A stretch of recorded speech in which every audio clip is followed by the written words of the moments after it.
Nursing in South Australia can be traced back to 1837, when the colonial surgeon at the time appointed a female to care for 3 men at the infirmary. The appointment of nursing staff continued on a temporary basis until the first hospital, which later became the Royal Adelaide Hospital, opened in 1841. Since the early days, South Australian nurses have continually shown passion and devotion to the profession, selflessly and sometimes bravely going above and beyond to relieve the pain and suffering of others.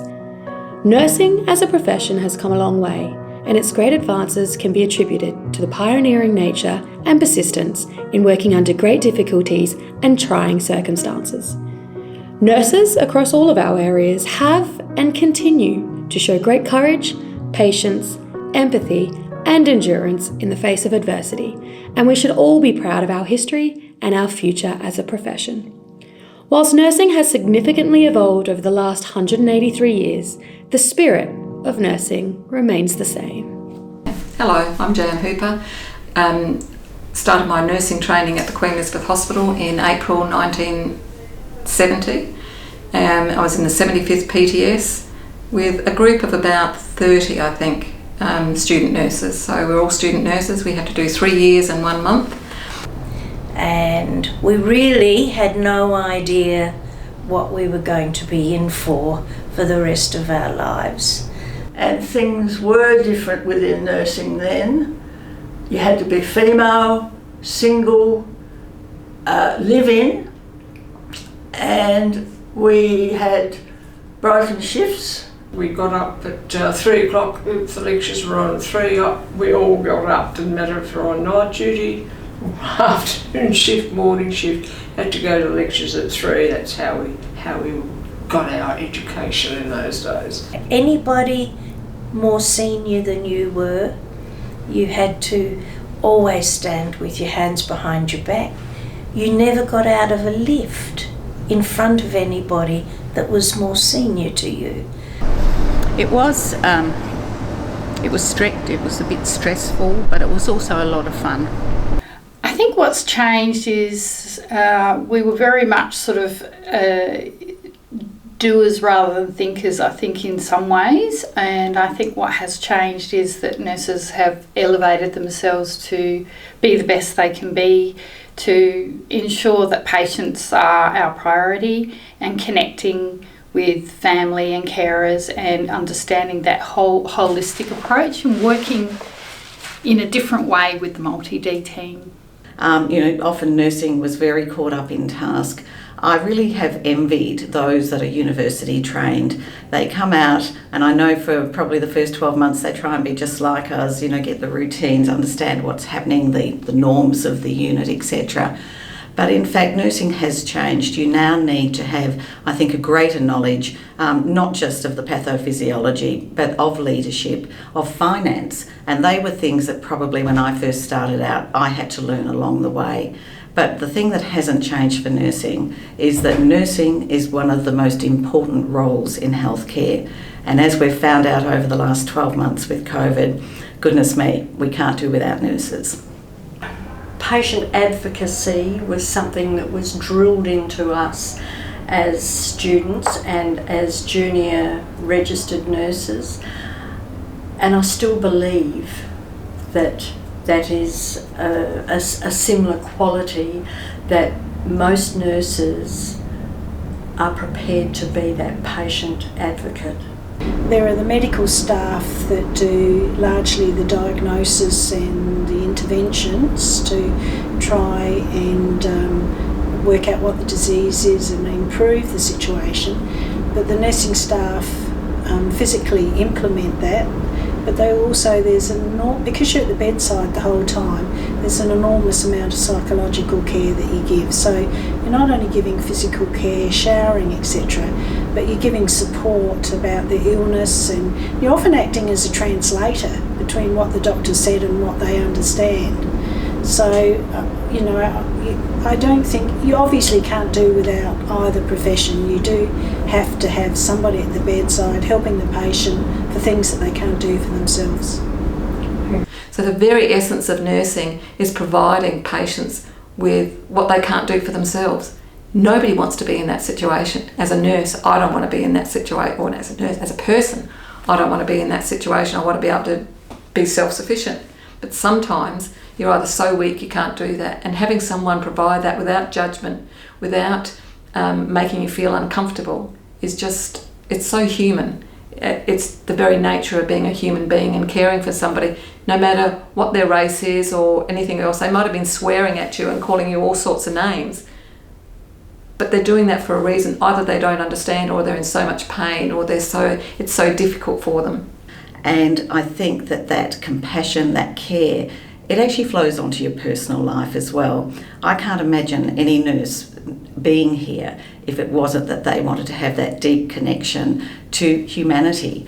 And I think that is a really privileged position to be in. I think we're very central with the linchpin in the healthcare system. I mean, we deal with patients, we also deal with other healthcare professionals, but I think we're quite trusted by the public.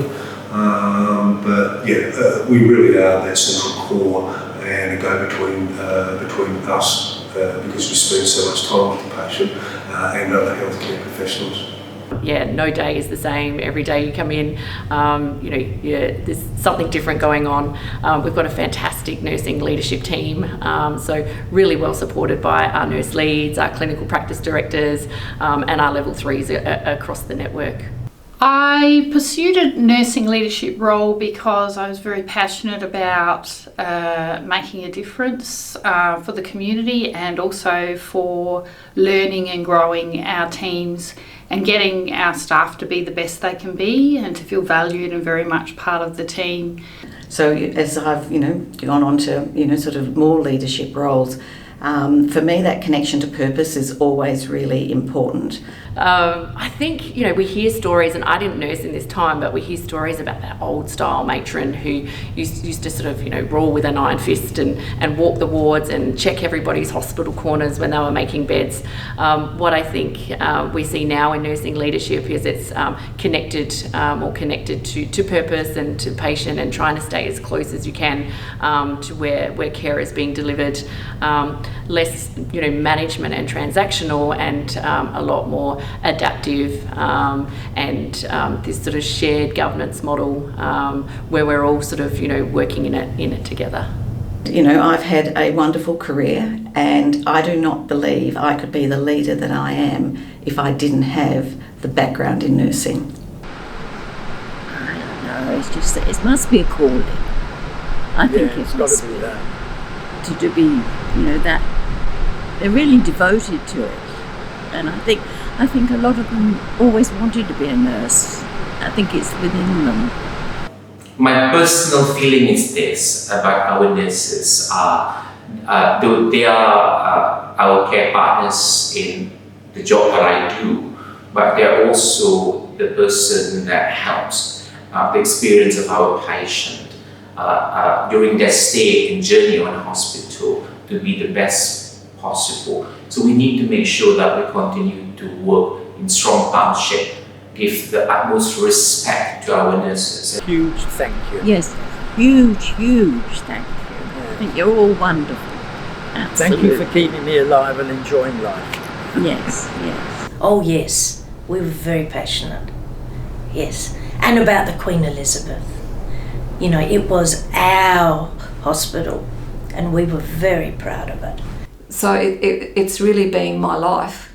I've gone on to another life now, retirement, but I still want to see that nursing is valued, as it is important, and it contributes to not only in the hospital but in healthcare in general. I have to say that if I had my life all over again, I would still choose nursing.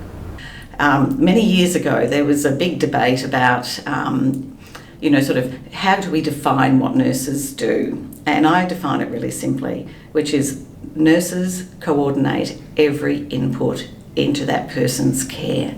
But I see that nurses will be working in lots of different areas. I'd love to see that the role of nurse practitioners, so autonomous nursing roles, And also substitution roles really create lots of different career paths. And obviously, I'd love to have lots of nurses leading big health systems. I love to see the student nurses coming through and being very engaged and excited. I love to see our junior staff become so motivated and to think about opportunities that, you know, us as older nurses may not think about. They bring a different element. We have such broader opportunities to attend conferences and things virtually now. So our information is so much more accessible. We can get better data on our safety and quality and where we're at and how we can work towards being the best we can be and an exemplar service. So I think it's got great opportunity, and as I said, research is really an important part of that, and combining that with our clinical practice and giving nurses the opportunity to actually show all the good things we do and to involve our consumers in a collaborative way, in a partnership. And I think that's really, really exciting because we can actually learn a lot from our consumers as well. So. And I just love it. I mean, I'm past retirement age, but nursing for me, even now, is more enjoyable than it's ever been. So.